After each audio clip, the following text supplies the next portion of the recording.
Live from Brooklyn, New York, for Busy Sessions, it is Stay Busy with Armon Sadler.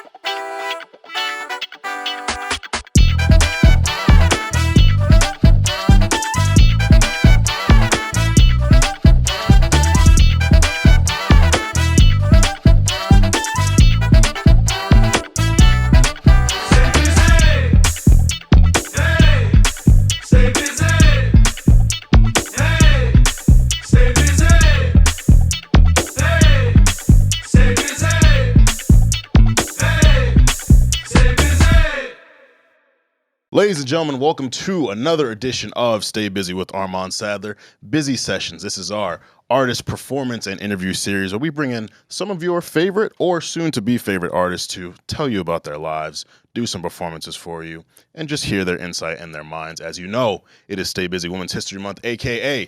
Bad and Busy, so we are bringing in some incredible people. But first, I am Armon Sadler, the Ronda Rousey of rhetoric, the Lisa Leslie of language, the Janet Jackson of journalism, and the Pam Grier of podcasting.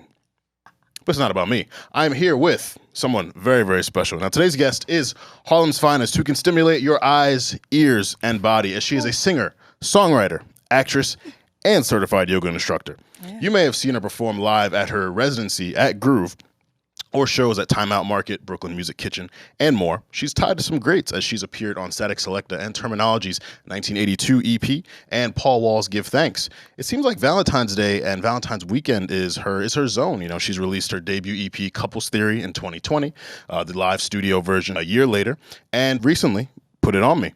Here to talk about it all and to give you some incredible vocals and to have some fun. I got the homie Mia Jae here. How are you? What's good? Listen, I would like to be introduced like that forever now. Like, hi, this is Mia Ann. What's good? We gotta gas up our gas, and it's not gas. It's me telling the truth. These are things that you've done. You out here. So how are you? I'm Gucci. How are you today? Good. It's Saturday. Thanks for asking. You know, I'll ask guests how are they, and I don't expect it back. But you asking, oh, that's rude. You giving it back meant a lot. Meant a lot. How are you doing? I'm swell. How was your I'm swell. week? Thank you for asking. Thank you for asking. But it's not about me. So we gonna start with a fun little game. You know, okay. Loosen up. Oh, games. So, okay. Y'all ready for What Do You Say, Mia Jae? So hey, it rhymes. Come on. I got to give credit to my executive producer. He's a magician with these games. So first question: Who is the most impactful singer of our generation, and why? Man. Most impactful singer of art. You're just going out the gate with these questions. Hard-hitting journalism here. I'm going to say Whitney, honestly, because I feel like there's not a singer out that's not going to say Whitney didn't influence them in some way, shape, or form. Like, I think so much of the way I perform and how I want people to perceive me is so much of her performance. So, yeah, Whitney Houston, hell yeah. Okay. Hell yeah. Okay. I like that answer. I like the explanation. Yeah. Nice.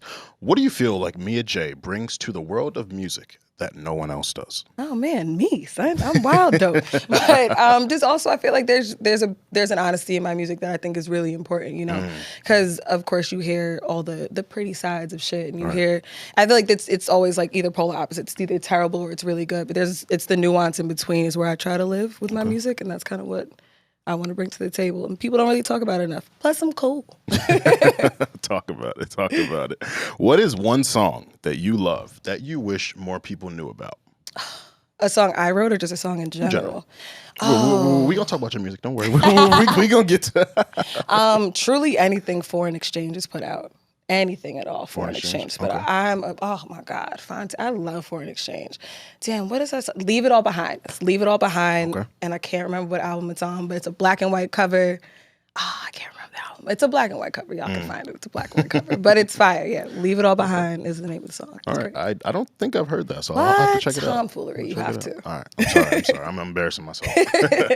What would the theme be of a Mia Jae Super Bowl halftime show? Oh, what?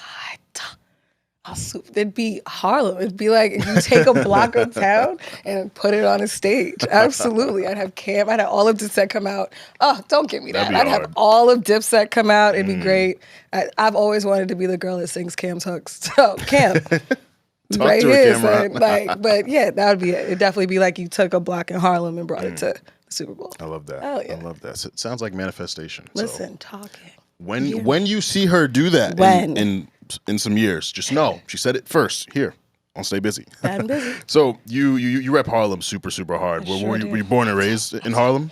I was. Okay. I was indeed. I love Harlem. I did a little bouncing around, but yeah, Harlem's home for sure. Hell yeah. Absolutely. 18th and Lenox. 18th Lenox, all right. Yeah, Nice. And with you, obviously with music, like, was this something that in your household, like, did you have family members who were musicians, or was this something that you kind of found on your own? No. So my mother was a talent manager, and my father, they both worked in TV, and my father can sing. He wasn't like his main job, but he can sing very well. Very well. I don't know why he didn't do that thing, right? But so they knew very early on that I could sing. So my track was all Broadway really early. Like all I wanted to do was theater. I never wanted to put out like mainstream music. Right. And then in 2017, 2018, I'm at Terminology at a party. It was a karaoke party. Wow. And I sang at a karaoke party. And he was like, oh, you can sing. And I was like, yeah, we're going to work together. And he was like, yeah, okay. And I was like, yeah, okay. And then we put out Better Man, and then we put out Couples Therapy, and now I'm sitting here with you. That's incredible. That's incredible. It's very dope. Well, what was the very first song that you wrote, if you remember, and like what age were you? Damn, I had to be like 8 or 9. And I don't really remember too much of it. It was, some ridiculous stuff, but it was definitely like, it was my first foray into songwriting, but songwriting wasn't what I wanted to do at all. Like Broadway, the best thing about Broadway, I feel like, is like you step into an already created role. So it's like, this is what I am, this is what I do, this is what I have to do. But all of this, I think that's why I'm so kind of like, guarded and protected about my music, is that it's all me. Like, these are my stories. This is, all these things have happened. I didn't like make them up, and this isn't like, it's different when you write for someone else, right?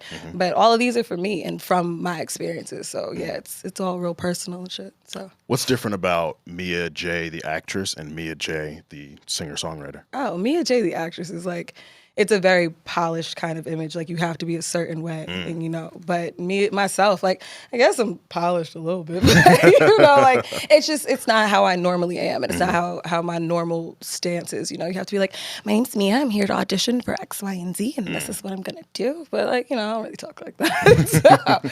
So, it's the cool thing about doing mainstream music, though, is that I can be myself. Even though at times you're like, all right, am I too much? Is it too this? You have to really get in your head a lot, especially as a Black woman and as an Afro-Latina. Like, I really have to, you think about them more than I feel like the average person necessarily would. Like, am I taking up too much space? And I feel like that is a fear of Black women a lot, that we take up too much. But there's no such thing as taking up too much space. If I need more space, then y'all need to move. Like, fuck.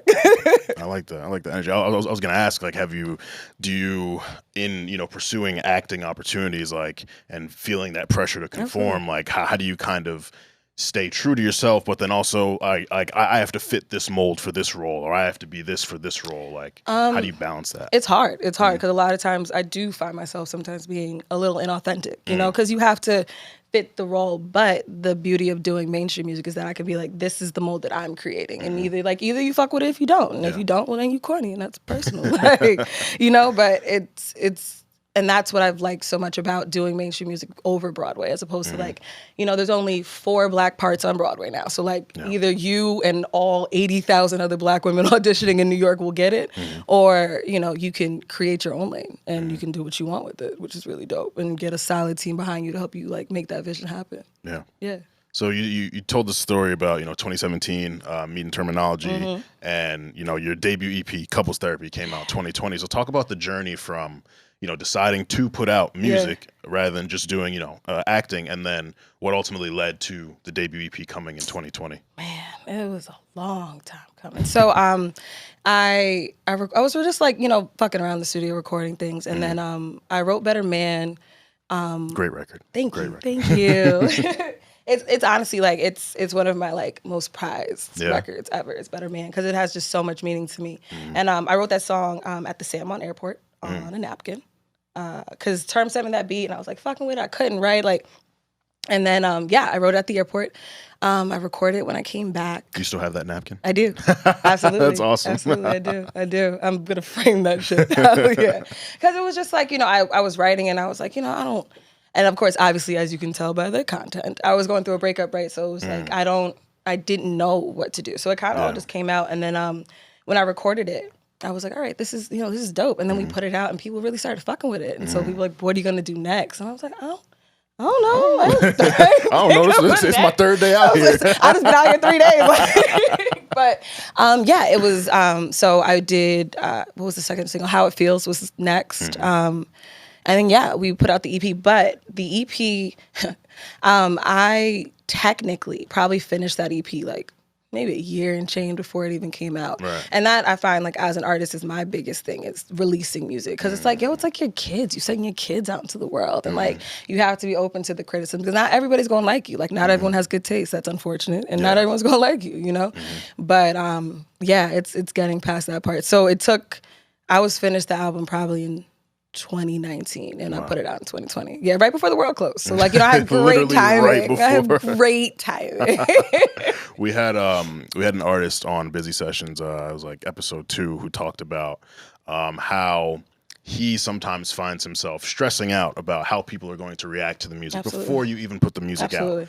And you spoke about, like it's your kid, you kind of guard it. Like at this stage, now that you put out Couples Therapy, you put out the live version, Put It On Me is doing well. Like, did you feel yourself kind of like loosening up with that? No, you're still not at all. I sit in the car with my manager every day. I'm like, I hate everything. I'm gonna throw it out. She's like, I'm gonna ignore you because in 2 days you're gonna feel differently. It's just, it's and I hope it gets easier, but I hope I never lose that amount of critical deference with my projects. Like I don't want to just put out anything. Like people just be putting out anything these days. I want my music to have longevity. Like I want people in 30 years to still be able to play Put It On Me. In 30 years, there's a lot of shit now that you won't listen to. That's facts. And I feel like all the artists that I really like and really spoke to me and influenced me at all, it's timeless music. So I we can have like a viral TikTok hit and that's lit. Like nothing against that. Please give me one. It'd be great. Put it on me. Y'all want to do a little dance to it? I'm here for it.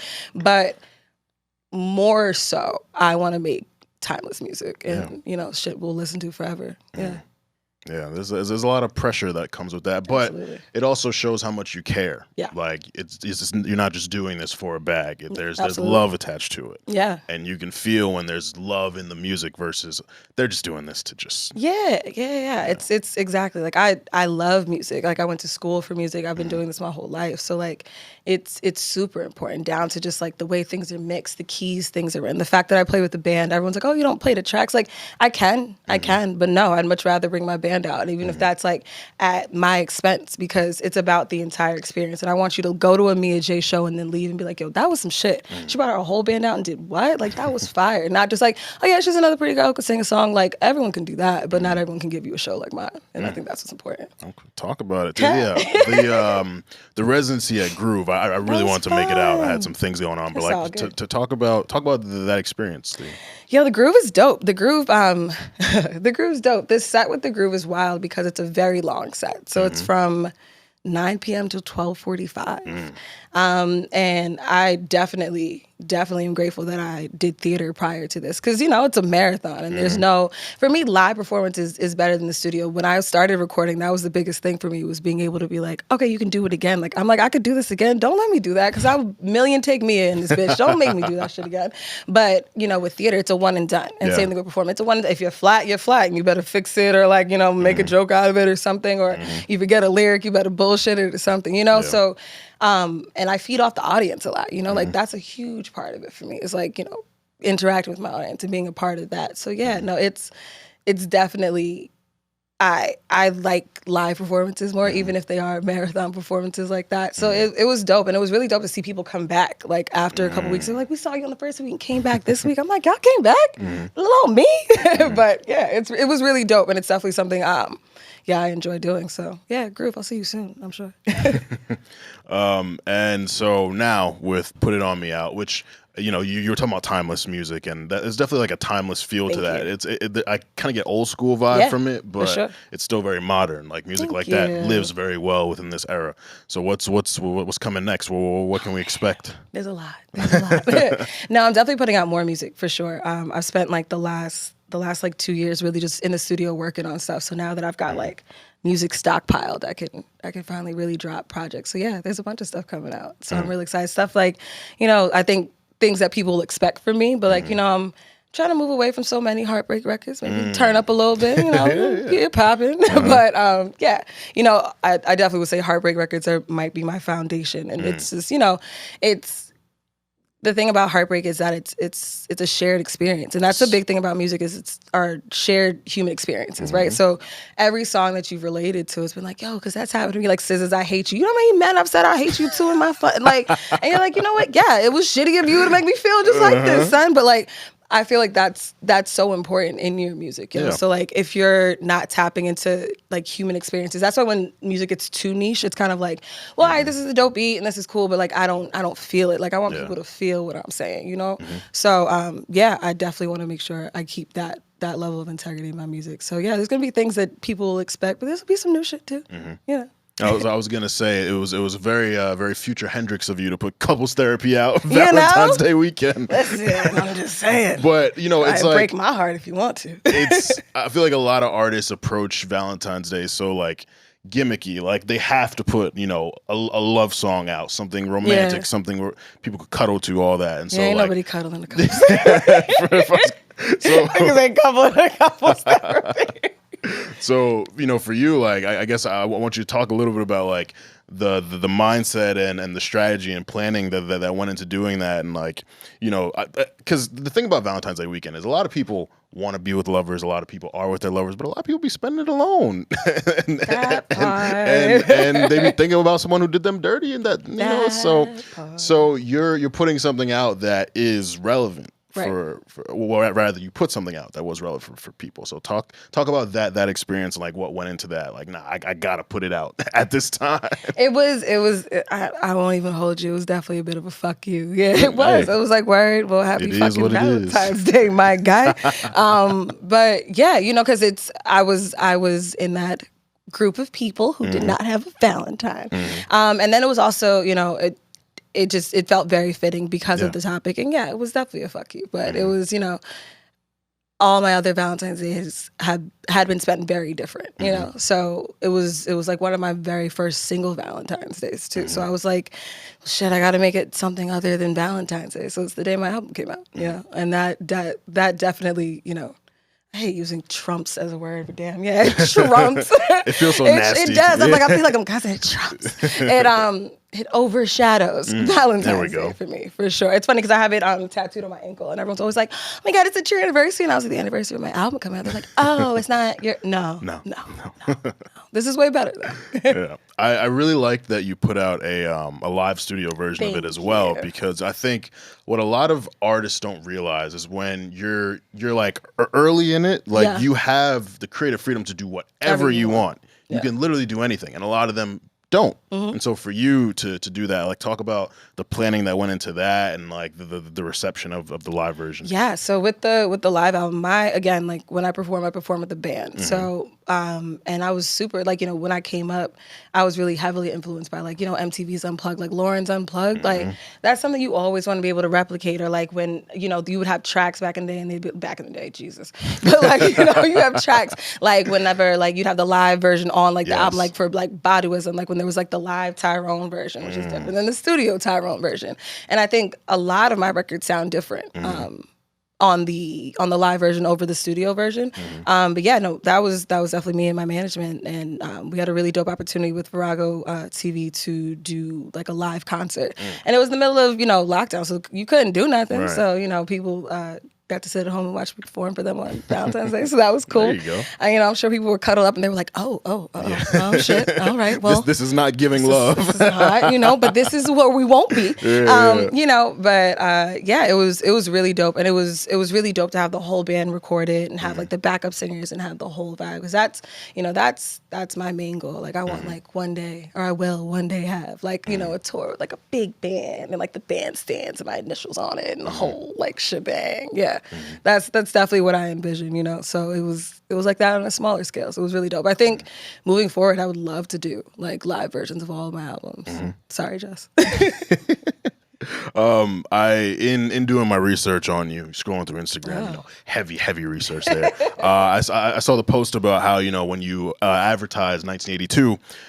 10 years prior to that, you had background vocals on Skyzoo's album, The Great Debater. So talk about like that's so funny. Wow, you did okay research. You know, this is what I do. This is what I do. But talk about, you know, that full circle moment and some other maybe like full circle moments you've had in your career. Yeah. So the Skyzoo thing is really funny. So, damn, I was still in college. So I don't even think I was 20. I had just turned 21. And I'd always been a big fan of Skyzoo. And he had tweeted something. And I responded to his tweet. I was like, sounds like you somebody fire on your hook. Some dumb shit that I was like, ain't no one ever gonna listen. And then he DM'd me and he was like, yeah, so how do you feel? And I was like, oh shit, well, I didn't think that far. Yeah, that's how I feel. You know, like did the whole confidence thing. And so he was like, well, I'd like to hear you sing. And he was like, so when are you performing next? And I was like, I do theater, dog. Like, I don't know. Like I'm in school. So I went to the Village Underground and I did an open mic night. And I invited him out and he came and yeah, it was dope. And so then a week later he had me come to Illmind's crib. And that's where it was so cool. But that's where he was like, yeah, just pull up. And like I walked in, like Illmind opened the door and I was like, oh my God, don't freak out. Because like, yeah, you know, underground rap has always been like my favorite, 90s R&B and underground rap for sure. So I was like, oh my God, this is wild. Like, what do I do? So yeah, and it was at his home studio and then we recorded, I did the background vocals for We Here. And yeah, that was dope. And like that happened. I moved away from music for a while and yeah, I was chilling with Term and Stat and Term was like, yeah, I got this beat, I got this part, I got this song, da-da-da. And he played it for me and he was like, yeah, you know who Sky is, right? And I was like, yo, son, that's so crazy. And I told him the story and he was like, yeah, well, boom. So yeah, that's how that happened. So it was a very full circle moment. Same thing with Term was a very full circle moment. Desert Eagle was my joint for a very long time. And then when I met him, I was like, oh shit. Like, and same thing with Stat. Like it was all the people that I kind of fell in with and Sixth Sense, you know, same thing. It was like huge people that were huge fans of. And it's funny because not everyone knows them because of like the circuit that they run in. Yeah. But yeah, they were huge to me. So it was very dope to like work with people that I've always wanted to, but never really understood a lane in which I could work with them because I was very, you know, Broadway centered and theater centered, and I sing R&B. Like, why would I be working with these rugged hip hop producers and shit? Like, you go to these rap shows, I'm like, ooh, y'all brought me to these rap shows. Like, let me get my bougie ass out here. Yeah. But yeah, it's been very dope. And I've you know, same thing. Paul Wall, like what? Paul Wall, and Paul is the coolest human being in the world. He seems like it. He's so nice. He's one of the nicest people ever. And yeah, we did the song, we did the video. I had a broken foot in the video, which is really funny. Yeah, and everyone's like, why are you posting on the wall? I'm like, because I couldn't walk because I had a broken foot. But yeah, he was the nicest person ever. It's really dope. We actually have another song coming out. I think it's in April. Yeah. Oof. Yeah. Ooh, exclusives. Stay busy exclusives. There you go. But yeah, so it's really dope and he's a great person to work with. And it's cool to make those relationships and, you know, have people that always want to come back and work with you. Because like, you know, again, it's your longevity that really matters. Yeah. 100%. I wanted to ask about, as an R&B artist, because we've had a bunch of them, and like, for example, one said he doesn't listen to R&B at all, really. He primarily listens to rap, and you know, you said 90s R&B and like underground rap is your favorite. Of the two, which one would you say that you listen to or enjoy more? Oh, I love me some 90s R&B. I love me some R&B, child. Yeah. But definitely, yeah, underground rap is definitely a huge part of what but yeah, 90s R&B for sure, all day, every day. Yeah. I want to touch on this yoga instructor thing. How did that, how did you get into that? So I've always loved yoga, but during the pandemic, I was like, well, I guess it's still the pandemic, right? But during lockdown. Technically. But during lockdown, I was, you know, I lost my job, unfortunately, and I was like, well, what am I going to do with myself? Yeah. Excuse me, my cousin, she started this yoga teacher training, and I was like, yeah, sure, fuck it, I'll do it. Why not? And it was no funny, it was a life-changing experience. Like, I definitely feel like it changed me a lot as a person. It changed the way I kind of like, in the way I process things, the way that I see things, my approaches to things. I'm slightly less aggressive, but you know, just when you have to think about things from that kind of perspective. And it was a really immersive program, so I was in it for a really long time. I did a 500-hour course. Wow. Yeah. 500 hours. That's crazy. It was a lot. It was a lot, and a lot of yoga. And you know, I think people really think that it's just like, okay, you're doing just yoga and that's it. But a lot of it is, you know, a lot of like internal work and you know. Because you have to, as a yoga teacher, you have to be a healer to other people, right? Yeah. So, like, you can't do that if you're a hot mess yourself. And, like, you know, I'm not a hot mess, but I was. But, you know, it was really dope. And it's definitely something I recommend people to do because it absolutely kind of realigns your thinking a bit. So it's dope. Yeah. It was Yeah, really cool. I've tried yoga out a little bit. It was It's cool. I haven't been great. like consistent with it, but every time I've done it, I've enjoyed it. Right? So I want to It's get a nice into way it to a little center more. yourself. Yeah, that stretching is necessary. Stretching is all great. that, all that. So 100%. I definitely want to talk about your relationship with Woke Media. We got Jess and Kat here, the homies. Gang, gang, gang. How did that relationship come together? And what do you love feel like? Jess. No, let me stop. Like, let me count the ways. No, so Jess booked. I met Jess at. Jess, what do you mean? She was in trouble.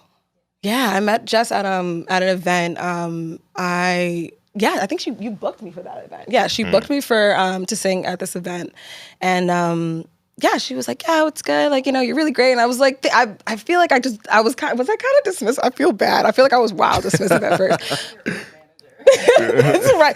That's right.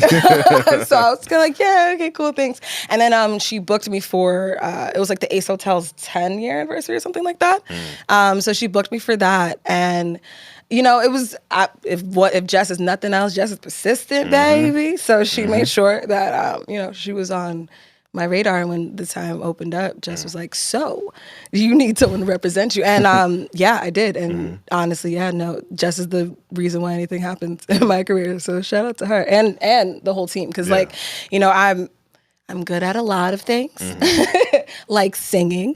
But it's, music's a business and it's hard to, I feel like as an artist, yes, you need to know the business aspect of it, but it's really hard, at least personally for me, to kind of juggle the business and the creative, because a lot of times I'll be like, oh my God, I want to sing, and Jess will be like, what, do you see how much they're paying you? No. And I'm like, but I really want to do it. And she's like, think about it, like you have to value your art. And as artists, we just get so excited for opportunities just to do anything, just to sing, and it's definitely made me, having solid representation has really made me look at the value of my work. Definitely, for sure. Yeah, y'all gotta come with your paper right now. Yesterday's price is not today's price. Not today's price, and it won't be tomorrow's either. But for sure, but yeah, my whole Woke Media fam, they're the shit. I appreciate Shout out to them. Great people. Gang. To close, I want you to talk to our listeners about Put It On Me and Better Man, which they will be treated to a live performance of.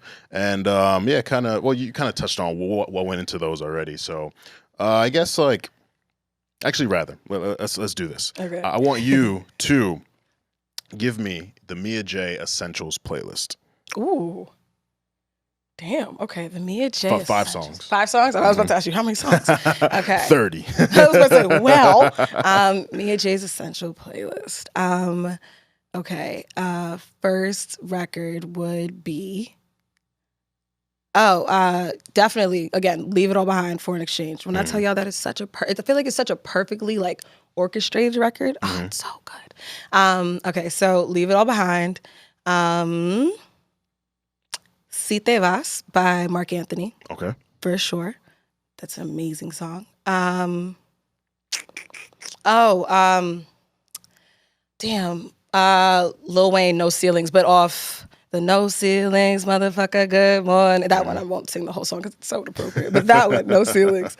Let's see. I'm Your Baby Tonight, Whitney. Okay. And that's 4. One more. Bring It Home. Frank Sinatra, Ladies a Tramp. Okay. Yeah, right. yeah. I'm a huge Frank fan. Like, I know, like, he's got his issues, listen, but, I'm a huge Frank Sinatra fan. My dad's really heavy into jazz, and my dad when I was growing up, he had an Acura Legend, and we used to drive around in his Acura Legend and listen to Frank Sinatra. So, yeah, it's definitely, it holds a little special place in my heart. Okay.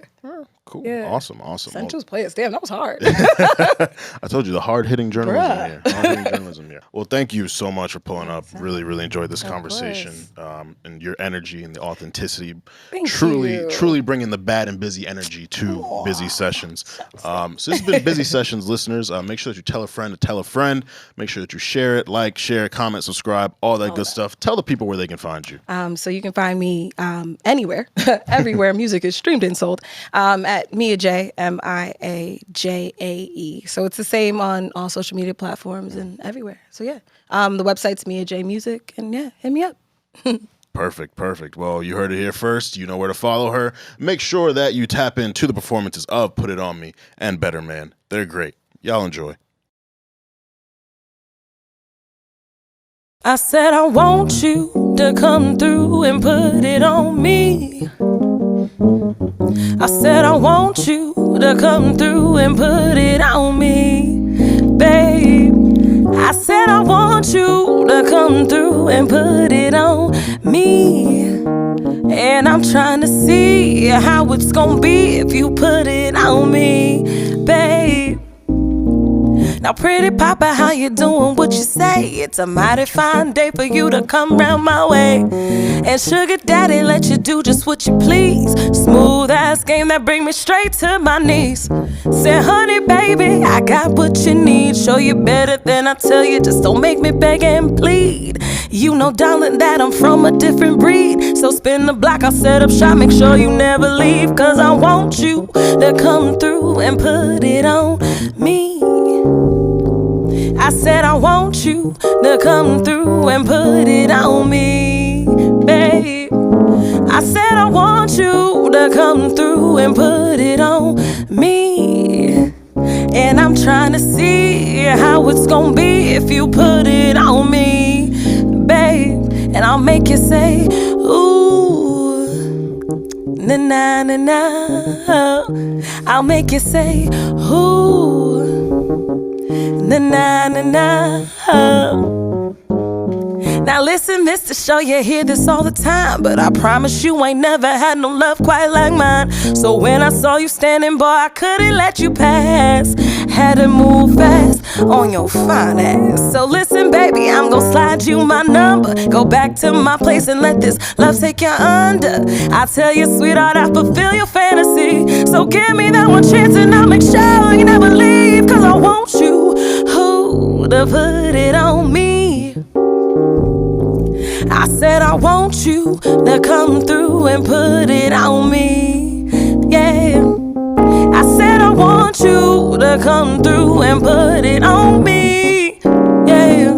And I'm trying to see how it's gonna be if you put it on me, yeah. Said I'll make you say, ooh, na na na na. I'll make you say, ooh, na na na na. Oh, said I'll make you say, ooh, babe.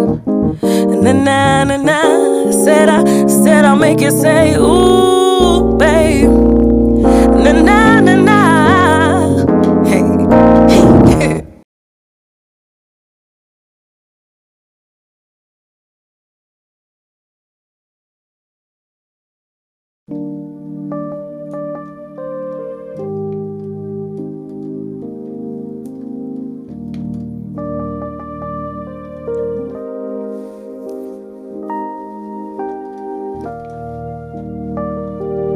Say, ooh, baby, da da da da da da. And it don't really matter the time, long as you're right by my side, I'll be just fine. No, and it don't really matter the day. Cause I know I'm safe in the reach of your embrace. And I know I said I needed some space, but I can't picture waking up and not looking at your face. So no matter what you do, just know I'll always arrive for you. Cause even when you let me down, I'll be here and hold my ground. And I'll do all that I can, and I'll make you a better man. Ain't no storm that we can't stand. I'll make you a better man. And it doesn't really matter the time. It doesn't really matter the day. You know she'd leave if she could. You You know all my girls, they tell me that I should, babe, but I don't really care what they say. 'Cause even with these games you play, you know I'm here to stay.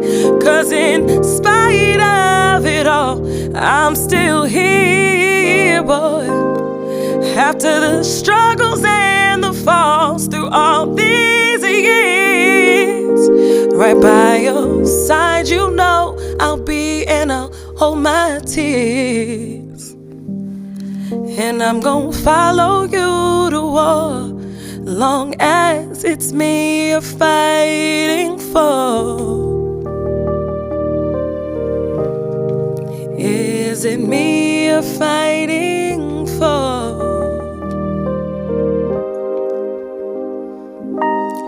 So no matter what you do, just know I'll always arrive for you. 'Cause even when you let me down, I'll be here and hold my ground.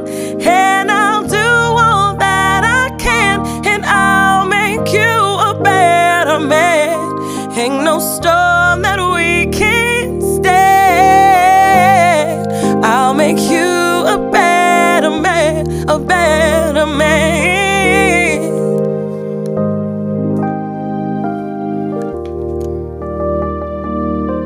Baby, yeah. It doesn't really matter the time. Yeah. It doesn't really matter the day. 'Cause I'm yours and you were mine. I'm yours and you were mine. I'm yours and you